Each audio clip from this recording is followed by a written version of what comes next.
बाबर आजम और विराट कोहली का बहुत ज्यादा कंपैरिजन किया जाता है, इनमें बहुत बात होती है मीडिया पे और फैंस भी काफी डिस्कस करते हैं। इंडियन फैंस कहते हैं कि जी विराट कोहली बाबर से बहुत बेहतर है और पाकिस्तानी फैंस कहते हैं नहीं बाबर आजम बहुत बेहतर है और आने वाले टाइम में वो सारे रिकॉर्ड तोड़ भी देगा विराट कोहली के। काफी रिकॉर्ड बाबर ने वैसे तोड़े भी हैं, लेकिन मैं समझता हूँ कि ये कोई कंपैरिजन है ही नहीं। मुझे लगता है कि किसी का भी कंपैरिजन किया नहीं जा सकता।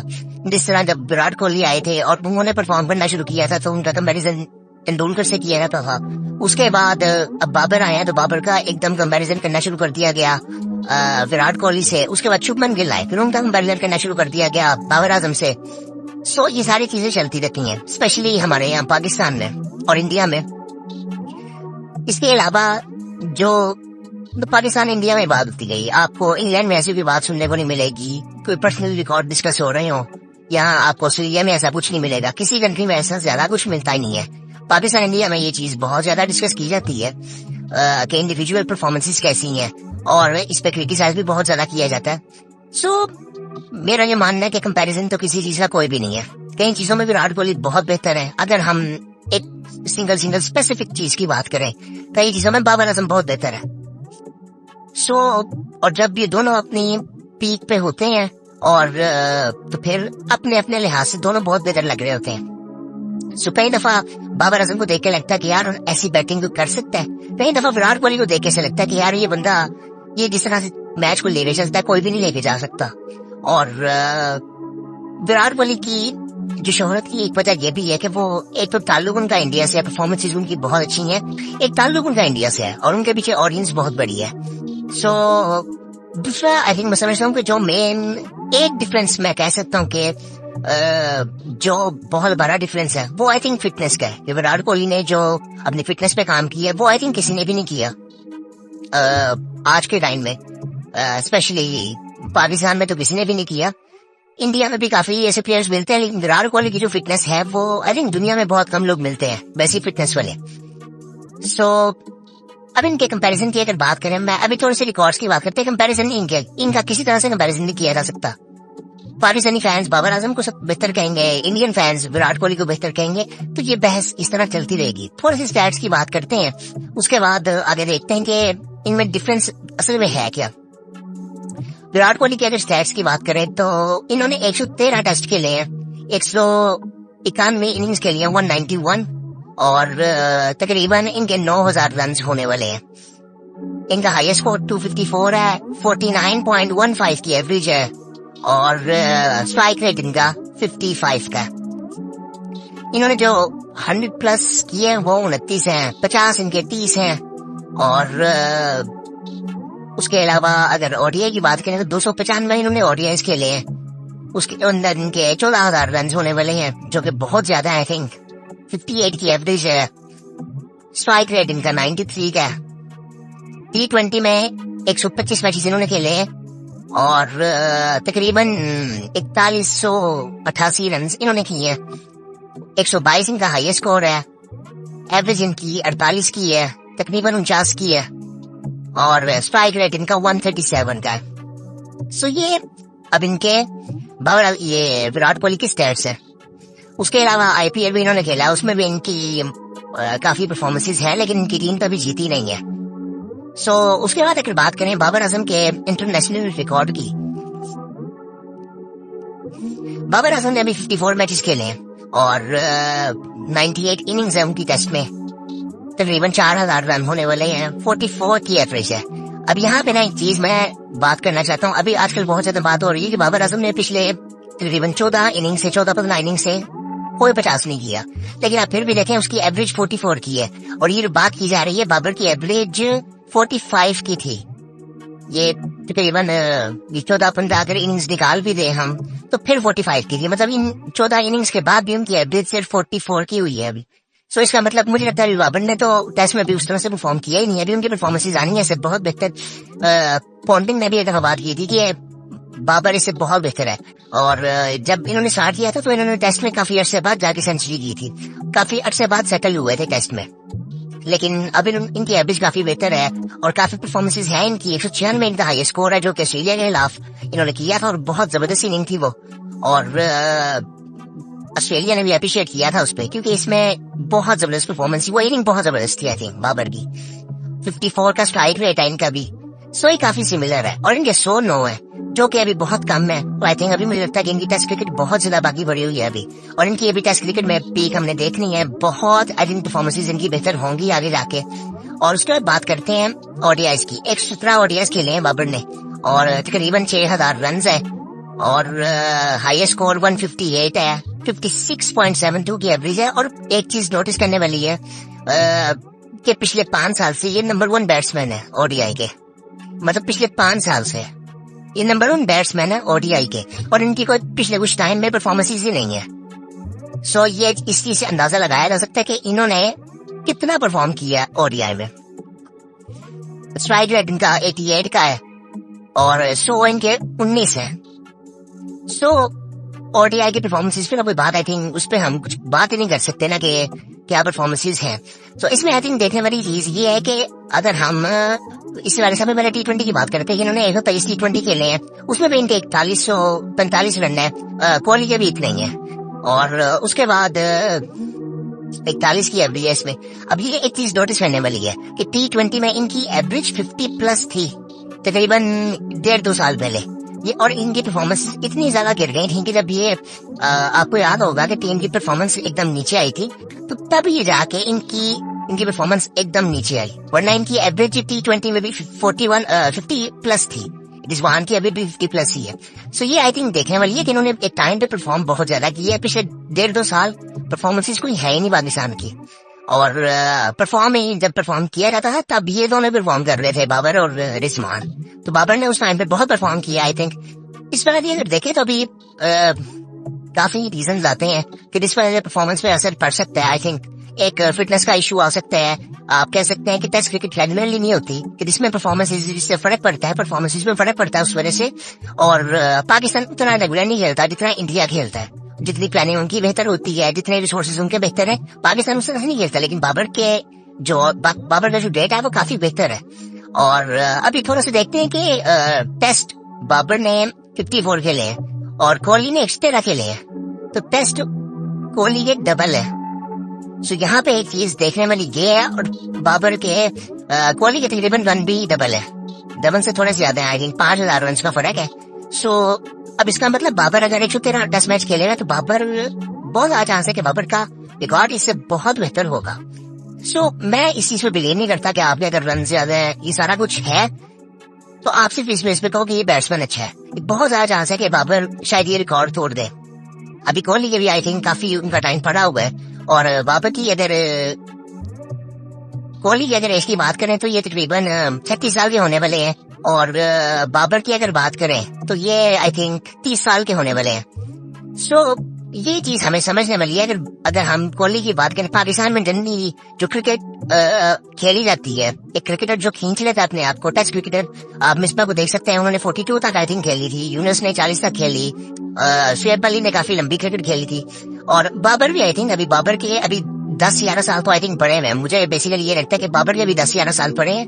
और कोहली को अगर देखें हम, तो कोहली को हम अगर मैक्सिमम खींचे भी तो आई थिंक 4 साल या 5 साल वो खींच लेंगे। मतलब 4 साल अगर आगे वो टेस्ट क्रिकेट खेलते हैं तो वो 40 के हो जाएंगे। सो आई थिंक 4 साल लगाते हैं। तो बाबर के पास भी 11 साल है, 10-11 साल है उनके पास भी। तो इससे हम अंदाजा लगा सकते हैं कि कोहली आने वाले 4 साल में कितनी क्रिकेट खेल लेंगे। सो अगर हम हर साल 10 मैचेस में लगाते हैं तो वो 40 टेस्ट मैच खेल लेंगे, अगर वो सारे मैच खेलते भी हैं। आई डोंट थिंक सो कि वो सारे मैच खेलेंगे भी। मैं इंडियन किसी यूट्यूबर का सुन रहा था, कोई एनालिसिस वो कर रहे थे कोहली पे, उसमें उन्होंने कहा था कि ये खेल ही नहीं सकते इतने ज्यादा टेस्ट मैच, ये पॉसिबल नहीं है। तो आई थिंक वो ठीक ही कह रहे थे कि ये पॉसिबल होता नहीं है कि हर बंदा सारे टेस्ट मैच खेले, और वो अपनी जिंदगी के उस स्टेज पे भी है कि जहाँ पे आई थिंक उनको काफी और चीजें ऐसी है कि जिन पर उनको ध्यान देना होगा। और बाबर की अगर बात करें, बाबर का आई थिंक अभी करियर, अभी मैं कहूंगा कि मिड में भी नहीं है। आई थिंक अभी उसका करियर काफी बड़ा हुआ है। और हमारे पाकिस्तान में तो एक चीज कही जाती है कि हमारे यहाँ पे तो क्रिकेटर को समझ ही 30 से बाद आती है कि मैंने खेलना किस तरह से है, लेकिन बाबर की अभी भी परफॉर्मेंसेस बहुत बेहतर है। सो डेटा के लिहाज से अगर देखें, हम किसी तरह से कंपैरिजन नहीं कर सकते। ओडीआई बाबर ने 117 खेले हैं और कोहली ने 295 खेले हैं। अब कोहली के ओडीआई 295 है, मतलब आप हिसाब लगा लें 170 और 295, 200 ओडीआई का फर्क है। तो आई थिंक ओडीआईज आने वाले टाइम में वैसे भी कम होंगे, लेकिन इन दोनों में अगर देखें तो दोनों की, अगर बाबर इसी तरह से परफॉर्म करता रहा तो आई थिंक ये बिल्कुल आसपास ही आ जाएंगे, ये ऊपर नीचे हो जाएंगे। बाबर की अभी क्रिकेट काफी पड़ी हुई है, कोहली की ओडीआई क्रिकेट अभी इतनी ज्यादा है नहीं। मे भी आने वाले टाइम में वो मे भी चैंपियन ट्रॉफी के बाद शायद कोई ऐसी वो रिटायरमेंट का ऐलान कर दे, कोई पता नहीं ऐसा इंडिया में। शायद वो यंगस्टर्स को फोकस उन्होंने करना हो चैंपियन ट्रॉफी के बाद वो तैयारी कर लें, क्योंकि उसके बाद फिर आने वाला वर्ल्ड कप 4 साल बाद होगा। 2028 में है शायद, या 27 या 28 में है। सो वो आई डोंट थिंक सो कि वो उसका वेट करेंगे, या शायद वो वर्ल्ड कप शायद कोहली खेल ले। रोहित शर्मा भी इसी तरह से ही है, वो भी अब आई थिंक शायद कोई उम्र भी पता नहीं कि काफी लोग बात करते हैं कि वो भी शायद चैंपियन ट्रॉफी के बाद ओडीआई से रिटायरमेंट दे दे। लेकिन अभी कोहली की बात करें, मुझे लगता है कि अभी फिटनेस तो उनकी इस लेवल की लाजमी होगी। फिटनेस पे तो हम कुछ कह ही नहीं सकते, बात ही नहीं कर सकते कि उनकी फिटनेस पे कुछ ऐसा उन्होंने कम्प्रोमाइज कभी की है। सो फिटनेस के लिहाज से तो आई थिंक वो 4 साल 5 साल मे भी 7 साल भी खेल सकते हैं, लेकिन ये उन पे डिपेंड करता है। लेकिन मुझे लगता है कि आई थिंक वो 4 साल मैक्सिमम खींचेंगे अपने करियर को, 40 तक आई थिंक 39-40 तक आई थिंक खींचेंगे वो। और वो आई थिंक वो मुझे लगता है कि पिछले कुछ टाइम में जब विराट कोहली ने ब्रेक लिया था, वो आई थिंक वो काफी चेंज होके आए थे, और वो मेंटली आई थिंक एक इंसान कहता ना कि रिलैक्स वो ब्रेक के बाद हुए थे, और काफी चीजें उनको आई थिंक क्लियर हुई होंगी, और वो जिंदगी के उस स्टेज पे भी हैं जहाँ पे उनको काफी रियलाइजेशंस भी हुई होंगी। फेट के लिहाज से आप कह सकते हैं, किसी भी चीज के लिहाज से, अपनी मेंटल पीस के लिए। सो आई थिंक मुझे नहीं लगता कि वो इतनी लंबी क्रिकेट को खींचेंगे।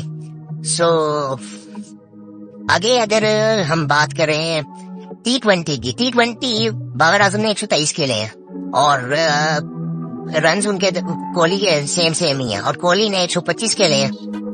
सो यहाँ से आप अंदाजा लगा लें, कोहली की एवरेज, कोहली ने 125 खेले हैं और 148 की एवरेज है, और बाबर ने 123 खेले। सो आई थिंक देखे पाकिस्तान ने T20 क्रिकेट रिसेंट टाइम्स में कितनी ज्यादा खेली है। बाबर तो आई थिंक बाबर का करियर तो बहुत लेट शुरू हुआ था, और फिर भी अभी आएंगे T20 तकरीबन सेम ही है। सो इसमें अब ये चीजें अगर देखें ना, तो अगर इसी तरह से क्रिकेट चलती रही, अब और ये क्रिकेट कहता ज्यादा कह नहीं सकते कि आने वाले टाइम में होगी, जो कि होनी चाहिए। आई थिंक उसका एक अलग मजा है ओडीआई क्रिकेट का, टेस्ट मैचेस का अपना मजा है, जो कि आई थिंक लगता नहीं आने वाले टाइम में इतनी ज्यादा होगी। और T20 की अगर बात करें, T20 क्रिकेट काफी ज्यादा होगी आई थिंक। मुझे लगता है कि अब टेस्ट क्रिकेट को भी थोड़ा सा फोकस करना चाहिए, हर प्लेयर को फोकस करना चाहिए। अब उसकी एक अलग एक रीजन आ जाती है कि पाकिस्तान ऐसे भी इतनी ज्यादा टेस्ट खेलता नहीं है। जो टॉप 3 टीम्स हैं, ऑस्ट्रेलिया, इंग्लैंड और इंडिया, ये ज्यादा आपस में टेस्ट मैचेस बहुत ज्यादा खेलते हैं। और इंग्लैंड ने इस दफा आई थिंक 23-24 टेस्ट मैच खेलने हैं इस पूरी चैंपियनशिप में। सो इंग्लैंड सबसे ज्यादा खेलता है, इंग्लैंड ऑस्ट्रेलिया ये सिमिलरली खेलते हैं, ये आपस में भी जब खेलते हैं तो 5 मैचेस खेलते हैं, इंडिया भी। सो पाकिस्तान उस तरह से इतने रेगुलर और इतने ज्यादा टेस्ट मैचेस भी नहीं खेलता। सो लेकिन मुझे लगता है कि फिर भी अगर 10 साल भी अगर हम लगाएं, तो बाबर 10 साल में अगर हम हर साल 7-8 टेस्ट मैचेस भी लगाएं तो 80 टेस्ट मैचेस होंगे। सो 80 में से हम लगा लेते हैं कि बाबर अगर उनका करियर अच्छा जाता है तो वो 60 खेल लेंगे, 60-65 बहुत एक्स्ट्राऑर्डिनरी अगर हो जाए तो वो खेलेंगे। सो 60-65 अगर टेस्ट की बात है तो वो 100 क्रॉस कर जाएंगे। और कोहली के इस वक्त 113 टेस्ट है, तो कोहली का भी टाइम पड़ा हुआ है काफी ज्यादा। मतलब ये तो फिर कंफर्म हो जाता है कि कोहली का जो टेस्ट करियर होगा वो काफी लंबा होगा बाबर से भी, क्योंकि उनके अभी 4 साल पड़े हैं। सो वो बाबर का भी इतना लंबा हो नहीं सकता 10 सालों में। ये शायद आने वाले टाइम में अगर पाकिस्तान की टेस्ट क्रिकेट बढ़ी तो फिर ऐसा कुछ चांस हो सकता है, लेकिन बहुत डिफिकल्ट है आई थिंक। लेकिन मुझे लगता है कि टेस्ट में अभी बाबर ने अपनी पीक पहुंचे नहीं है, जो कि आई थिंक वो आने वाले टाइम में जाएंगे भी।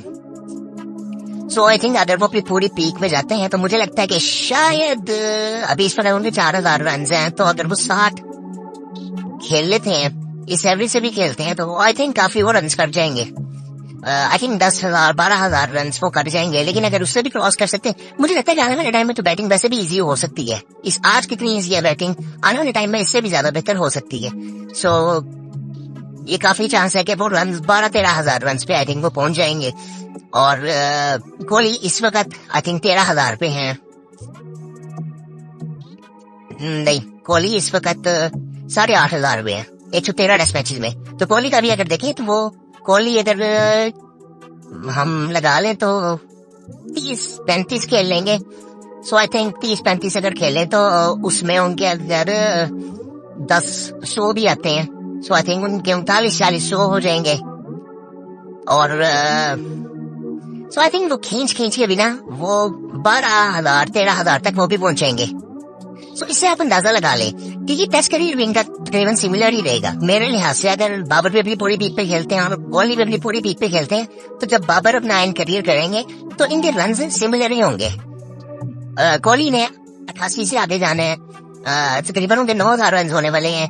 बाबर के 4,000 रन है और उनके आई थिंक अगर हम लगाए उनका करियर बेहतर जाता है 10 साल उनके बड़े हैं, 4 साल इनके बड़े हैं। सो आई थिंक वो ये मुझे लगता है कि एक ही जगह पे ले जाएगी। कोहली के अगर हम 30-35 टेस्ट मैच लगा रहे हैं सो आई थिंक 140 टेस्ट मैच वो खेल देंगे, 140-45। सो वो अगर अपनी पूरी वीक पे खेलते हैं तो आई थिंक मुझे लगता है कि इनका करियर जब एंड होगा तो वो सिमिलर ही होंगे। और ओडीआई अगर बात करें ओडीआई में मुझे लगता है कि अभी आगे 10 साल है। 295 कोहली ने बहुत ओडीआई खेल ली है। आई थिंक 295 ओडीआई खेलनी है कोहली ने। बाबर के अभी 117 ओडीआई हैं बस तकरीबन पिछले आई थिंक 8-9 सालों में। सो ओडीआई क्रिकेट भी हमने कोई इतनी ज्यादा खेली नहीं है। T20 क्रिकेट हमने बहुत ज्यादा खेली है। सो आई थिंक बाबर भी अगर हमने 8 साल में लगाया है तो अगर हम देखें बाबर मुझे लगता है कि ओडीआई क्रिकेट कोहली की ज्यादा होगी, लेकिन शायद अगर ओडीआई क्रिकेट पूरे उसे होती है तो शायद बाबर रन ज्यादा कर जाए। बाबर की एवरेज इससे भी बेहतर हो सकती है क्योंकि वो आई थिंक ओडीआई क्रिकेट वो आई थिंक वो उस तरह से खेलते हैं कि उनको सूट करती है बहुत ज्यादा। उसके अलावा अगर T20 क्रिकेट की बात की, T20 क्रिकेट आई थिंक बहुत बेहतर होगी।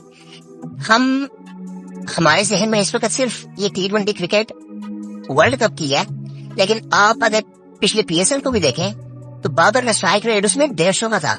सो जो उसमें बात की जाती है, मैं वैसे इस चीज को बिल्कुल मतलब मुझे ये समझ नहीं आती कि जो बात 128 में अगर बात की जाती थी, कोहली का स्ट्राइक रेट 138 का T20 में और बाबर का 130 का आई थिंक 29-30 का। और वो पिछले कुछ सालों में पाकिस्तान के बेहतर बैट्समैन थे कि परफॉर्म ये करते थे। और वो असल में होता ये था कि ये जो अगर आप स्ट्राइक रेट की बात करते हैं ना तो ये एवरेज होता है। कोहली में भी इस चीज पे बड़ा बात की जाती थी कि इनका स्ट्राइक रेट बहुत कम है। सो अब तो उन्होंने रिटायरमेंट दे ही हुई है उससे। सो T20 में तो आई थिंक हम अभी बहुत ज्यादा कह सकते हैं कि T20 में तो रिकॉर्ड बाबर का बहुत बेहतर हो जाएगा, बहुत आगे निकल जाएंगे बाबर। आई थिंक अभी उन्होंने 123 तो अभी खेल ली है, मतलब इनके T20 मैचेस बराबर ही हैं दोनों के। सो बाबर के पास अगर अभी 10 साल बड़े हैं तो अगले 10 सालों में T20 क्रिकेट कितनी ज्यादा होगी।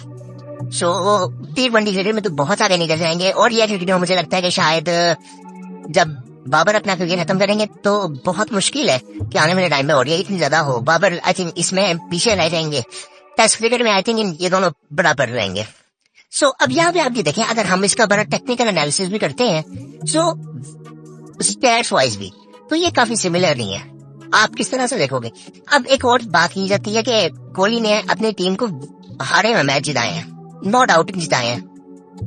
मैंने खुद पाकिस्तान के मैचेस देखते हैं तो पाकिस्तान को सिंगल हैंडेडली उसने बहुत मैचेस हराए हैं। जो पाकिस्तान ने शुरू में उनको बिल्कुल उनकी पूरी टीम को लिटा दिया था और बाद में कोहली खींच के ले गया मैच। ये पिछले 2-3 वर्ल्ड कप्स में हमने देखा है कि वो अकेला खींच के ले गया मैच उनसे। सो ये चीजें बिल्कुल हुई हैं। लेकिन हमें ना एक चीज बाबर पे जो क्रिटिसाइज की जाती है वो ये है कि हम ये देखें कि हमने शायद इतनी बेहतर क्रिकेट खेली है। एक एंगल इसको देखने का ये है कि हमने शायद इतनी बेहतर क्रिकेट खेली है, बाबर ने शायद इतनी बेहतर क्रिकेट खेली है कि हम उस सिचुएशन में आए ही नहीं कि जहाँ से हम मैच हार सके, क्योंकि उसकी परफॉर्मेंसेज नजर आती हैं बाबर की, रिजवान की, और तो कोई परफॉर्म कर ही नहीं रहा था। मुझे एक मैच याद आता है कि जो हमें जिताया था आसिफ अली ने। मुझे 2-3 मैच याद आते हैं कि जो हमें जिताए थे इफ्तिखार ने, और उसके अलावा अब तो कौन याद आता है। फिर मुझे कुछ मैचेस याद आते हैं जो हमें शाहीन अफरीदी जिताए थे। मुझे 1-2 मैचेस याद आते हैं कि जिसमें नसीम शाह ने बॉलिंग की थी, तो बैट्समैन तो कोई तीसरा आता ही नहीं है। सो फखर जमान की कुछ 1-2 परफॉर्मेंसेज हैं। सो अब आप ये देख रहे हैं कि ये ऐसी परफॉर्मेंसेज 1-2 ही हैं। आपको पे ऐसा प्लेयर याद ही आता कि इसने हमें वहां से मैच जिता दिया हो, लेकिन हम जीत रहे थे मैच। सो इसका मतलब ये है कि हम इतना इजीली जीतते रहे हैं, हमने डोमिनेंस इतनी ज्यादा दिखाई है कि हमें लगा कि यार ये तो हम जीत ही रहे थे। और वो फिर वो चीज थी ना कि हम मैच हार रहे हो और फिर वहां से जीते हो, शायद उसकी हमें जरूरत ही नहीं पड़ी। ये इसलिए कंपैरिजन किया ना, जो कि मुझे समझ नहीं आता। इसका मतलब ये है कि इंडियन टीम परफॉर्म कर नहीं रही थी और फिर कोहली ने परफॉर्म करके इंडिया को जिताया। अब एक चीज और समझनी है कि पाकिस्तान टीम इतना बेहतर परफॉर्म कर रही थी, बाबर आजम, रिजवान इतना बेहतर परफॉर्म कर रहे थे कि हमें लग ही नहीं रहा था कि पाकिस्तान का कोई बैट्समैन स्कोर ही नहीं कर रहा। ये पाकिस्तान टीम हार भी रही है। असल में जब ये पाकिस्तान अपने पीक में चल रहा था T20 में, पिछले 1.5 साल से पहले, जो 3 साल बहुत अच्छे थे हमारे, मैं आपको बताता हूँ उसमें हो क्या रहा था। उसमें होता ये था कि हमारी बॉलिंग जो थी ना, वो नसीम शाह, शाहीन अफरीदी और 1-2 बॉलर और होते थे। अब वो करते ये थे कि हम ना उसमें उस वक्त हमारी बॉलिंग होती थी अच्छी। अब 160 पे बात होती थी कि हम 160 तो डिफेंड कर लेंगे। इवन जब इंग्लैंड के साथ हमारा फाइनल मैच था T20 वर्ल्ड कप का, ऑस्ट्रेलिया में जो हुआ था, उसमें भी अगर बात की जाए तो वो जब हमने 135 आई थिंक 145 किए थे, 135 किए, 145 आई थिंक किए थे, नो 137 किए थे हमने। और उसमें भी मुझे याद है कि इंडियन मीडिया बात कर रहा था कि अगर पाकिस्तान 160 कर लेता तो पाकिस्तान को ये मैच कोई हरा नहीं सकता था। इसका मतलब आप समझ रहे हैं, इसका मतलब सिर्फ ये समझे आप कि पाकिस्तानी बॉलिंग उस वक्त परफॉर्म कर रही थी और बैटिंग में सिर्फ बाबर और रिजवान परफॉर्म कर रहे थे, जो कि ये दोनों सिंगल हैंडली हमें सारे मैच जिता रहे थे। सो इसीलिए हम बाबर के बारे में उस तरह से सोचते नहीं है कि इसने हमें वो वाले मैच नहीं जितवाए जो कि हम हार रहे थे और फिर हम वहां से जीते हो। हाँ, कुछ मैचेस में ऐसा हुआ। वो एक चीज होती है कि जब नेगेटिव चीज होती है वो आपको याद रह जाती है। पॉजिटिव चीज हमारे साथ इतनी ज्यादा होती रही है इन 3 सालों में कि हमें वो याद ही नहीं है। हमने उसका एनालिसिस ही उस तरह से नहीं किया कि हमें एक चीज ये भी तो देखनी है कि शायद बाबर और रिजवान इतना बेहतर खेलते रहे हैं कि वो उनकी परफॉर्मेंसेज इतनी अच्छी थी कि वो सिंगल हैंडेडली वो दोनों हमें मैच जिताते रहे हैं। कई दफा बाबर ने और रिजवान ने आके एक दफा 200 रन चेस किए थे, मुझे याद है, और उसमें आई थिंक कुछ सोच भी नहीं रहा होगा और उसमें ऐसे लगता था कि यार वो उन्होंने ऐसी वो बिल्कुल इजी बैटिंग की थी। उसके बाद एक इंडिया का भी मैच हुआ था हमारे साथ जिसमें हम 10 विकेट उनको हराया था। वो भी था, ये वो वाला टाइम था कि जब हम बड़ा इजीली लेके चल रहे थे। एक मुझे याद है हमने 180 I think round about 180 run chase किए थे। वो भी उसमें भी 1-2 आउट हुए थे, बाबर वगैरह एंड पे आउट हुए थे। 10 रन रह गए थे तो बाबर आउट हुआ था, वो ना ओपनिंग लेके जा रही थी। सो इतनी बेहतर हमारी परफॉर्मेंसेस थी और इन दोनों का रिकॉर्ड उस वक्त बन रहा था कि ये सेंचुरी इन दोनों ने इतनी ज्यादा गिनी है, वो उसमें भी कोई रिकॉर्ड था इनका। सो आई थिंक हमें ये चीजें भी देखने वाली है, इस एंगल से देखने वाले बाबर को। आज क्रिटिसाइज बहुत ज्यादा किया जा रहा है, उसकी परफॉर्मेंसेस बिल्कुल नहीं है। बाबर की एक तो कुछ बुरा समझता हूँ जो कि उसकी कैप्टनसी के टाइम की बात होती है, वो बिल्कुल मैं उस चीज को 1-2 चीजें मानता हूँ जिसमें मैंने बात की थी पिछली वीडियो में जब बाबर आजम के बारे में हमने डिटेल में बात की थी। उसमें यह था कि मैंने ये कहा था कि बाबर ने बेंच स्ट्रेंथ को बनाया ही नहीं, कि जो बेंच पे बैठे हुए थे वो बैठे ही हुए थे, वो खेल ही नहीं रहे थे, कोई प्लानिंग नहीं थी उसमें। हम अपनी फुल स्ट्रेंथ के साथ खेलते थे, मैचेस खेलते ही थे। शाहीन हर मैच खेल रहा था, वसीम भी हर मैच खेल रहा था। फिर वो जब इंजर्ड हुए फिर हमें नजर आया कि हमारे पास पीछे कोई नहीं है। वसीम जूनियर बैठे रहते थे तो वो इंजर्ड है, बैठ के इंजर्ड आई थिंक हो गए हैं वो।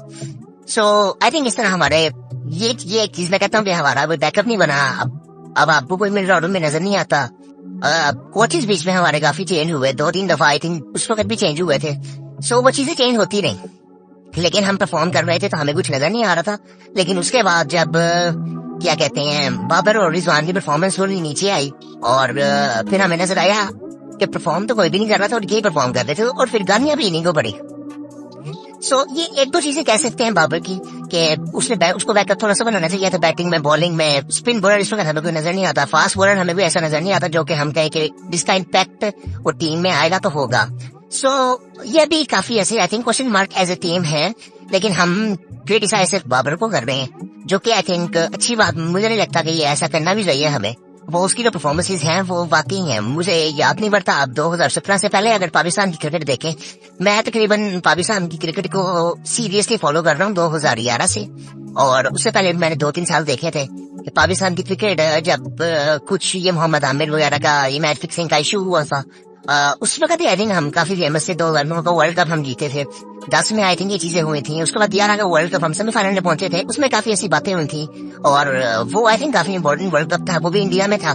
सो उस वक्त से आई थिंक मैं रेगुलर क्रिकेट देख रहा हूँ और मुझे याद नहीं पड़ता कि हम किसी बैट्समैन के बारे में बात करते हैं अपने टाइम में कि यार आज ये 50 करेगा, आज ये 100 करेगा, इसका 100 तो पक्का है।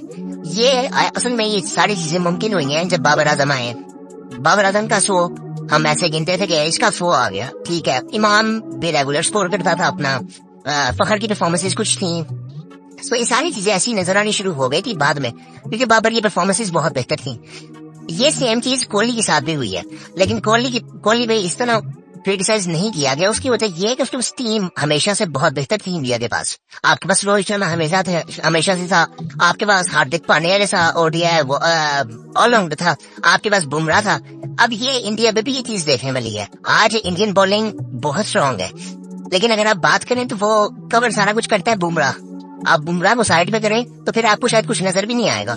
एक दो बॉलर मुझे फिर भी अच्छे लगते हैं इंडियन बॉलिंग लाइनअप में। एक वो लेफ्ट आर्म बॉलर है इनके, पंजाबी हैं, पंजाब किंग्स से भी खेलते हैं पाकिस्तान के खिलाफ, जिन्होंने एक दफा कैच भी छोड़ा था, लेकिन वो बहुत अच्छे बॉलर है। वो आई थिंक अपनी पेस को बढ़ा भी सकते हैं। लेकिन अगर ओवरऑल बात की जाए कि आज की जो बॉलिंग भी, अगर आप कहते हैं ना कि इंडिया की बहुत स्ट्रांग है, वो बुमराह की वजह से है।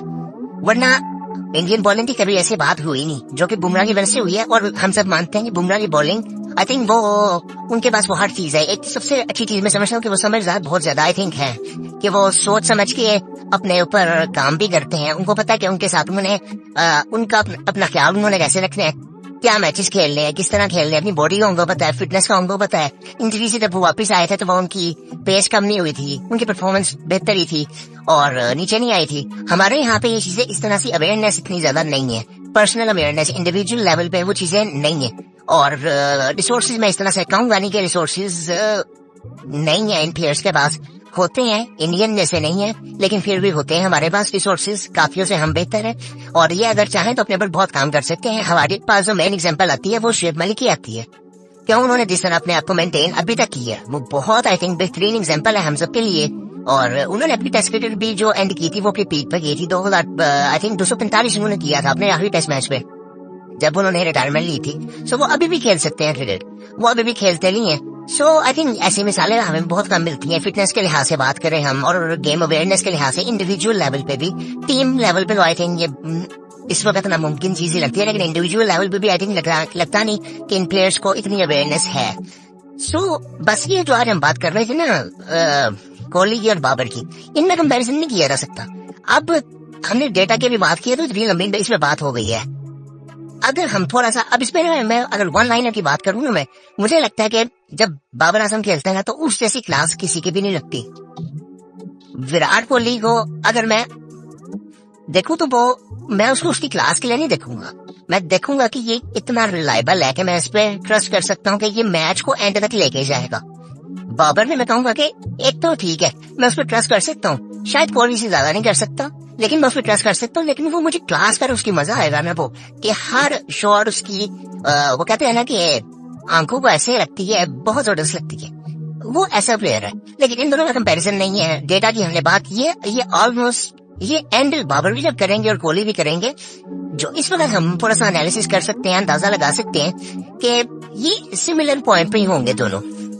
कोहली की क्रिकेट जितनी पड़ी है, बाबर का आई थिंक, अच्छा बाबर की फिटनेस भी इतनी बुरी नहीं है पाकिस्तानी टीम में, बेहतरीन नहीं है लेकिन इतनी बुरी भी नहीं है, बाकियों से काफी बेहतर है।